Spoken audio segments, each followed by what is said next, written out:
ഈ സർക്കാരിന്റെ കാലത്ത് ഒരുപാട് നേട്ടങ്ങൾ കൈവരിച്ച മറ്റൊരു പൊതുമേഖലാ വ്യവസായ സ്ഥാപനമാണ് Kerala state industrial enterprises limited. Gulf, China, Malaysia എന്നീ രാജ്യങ്ങളിലേക്ക് സോപ്പ് കയറ്റി അയക്കുന്നത് കാര്യക്ഷമതയോടെ നടപ്പിലാക്കാൻ കഴിഞ്ഞത് വലിയ തിരിച്ചുവരവിന് കാരണമായി. Liquid hand wash, hotel soap എന്നിവ ഉൽപാദനം ആരംഭിച്ചതും നഷ്ടത്തിലായിരുന്ന സ്ഥാപനത്തെ ഇക്കാലയളവിൽ ലാഭത്തിലേക്ക് നയിച്ചു.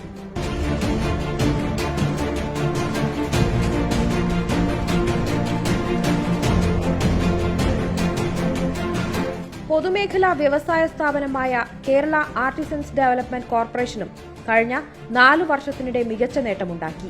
ആർട്ടിസൻ മേഖലയിൽ തൊഴിലെടുക്കുന്നവരുടെ വിവരശേഖരണത്തിന് ലേബർ ഡാറ്റ ബാങ്ക് തുടങ്ങി. വസ്ത്രഗ്രാമം, newer technological intervention, programme market intervention programme, market development initiative പദ്ധതി, ആലപ്പുഴ മാരാരിക്കുളം നോർത്ത് പഞ്ചായത്തിൽ മരപ്പണിക്കാർക്ക് പൊതുസേവന കേന്ദ്രം, ട്രെയിനിംഗ് ആൻഡ് ഇൻക്യുബേഷൻ സെന്റർ നിർമ്മാണം എന്നിവ നിർവഹിച്ചതും കാഡ്കോയെ അഭിമാനകരമായ നേട്ടത്തിലേക്ക് നയിച്ചു.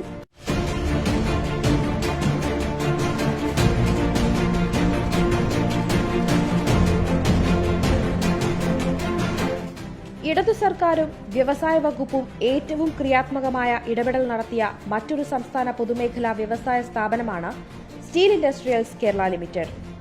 അത്താണി കോർപ്പറേറ്റ് ഓഫീസിൽ പ്രൊജക്ട് ആൻഡ് എഞ്ചിനീയറിംഗ് ഡിവിഷൻ, അഴീക്കലിൽ കപ്പൽ അറ്റകുറ്റപ്പണിക്ക് 25 കോടി ചിലവിൽ ഡ്രൈഡോക്ക്, ബോട്ട് അറ്റകുറ്റപ്പണിക്ക് സ്ലിപ്വേ നിർമ്മാണം, ചേർത്തലയിൽ ഹൈടെക് ഫാബ്രിക്കേഷൻ യൂണിറ്റ് നിർമ്മാണം, ഒറ്റപ്പാലം യൂണിറ്റിൽ സോയിൽ മോൾഡിംഗ് യന്ത്രം സ്ഥാപിച്ചതുമെല്ലാം സിൽക്കിന്റെ വൻ വിജയമായി മാറിയ ഉദ്യമങ്ങളായിരുന്നു.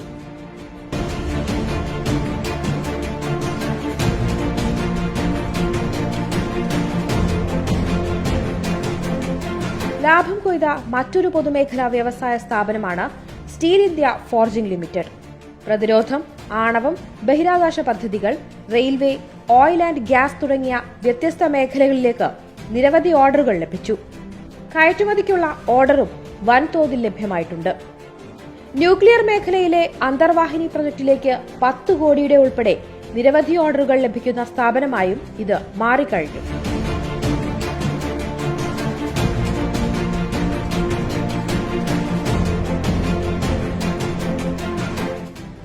സംസ്ഥാന പൊതുമേഖലാ വ്യവസായ സ്ഥാപനം ഫോറസ്റ്റ് ഇൻഡസ്ട്രീസ് ട്രാവൻകൂർ ലിമിറ്റഡ് 2019-20 മാത്രം 17 കോടിയുടെ വിറ്റുവരവ് നേടി. 1 കോടി രൂപയുടെ പ്രവർത്തന ലാഭവും കൈവരിച്ചു. കെൽട്രോണിന്റെ സബ്സിഡിയറി കമ്പനികളായ സംസ്ഥാന പൊതുമേഖലാ വ്യവസായ സ്ഥാപനം KECL കഴിഞ്ഞ സാമ്പത്തിക വർഷം 7.2 കോടിയുടെ ഉൽപാദനവും 10 കോടിയുടെ വിറ്റുവരവും നടത്തി. 15 ലക്ഷം രൂപ പ്രവർത്തന ലാഭവും കൈവരിച്ചു.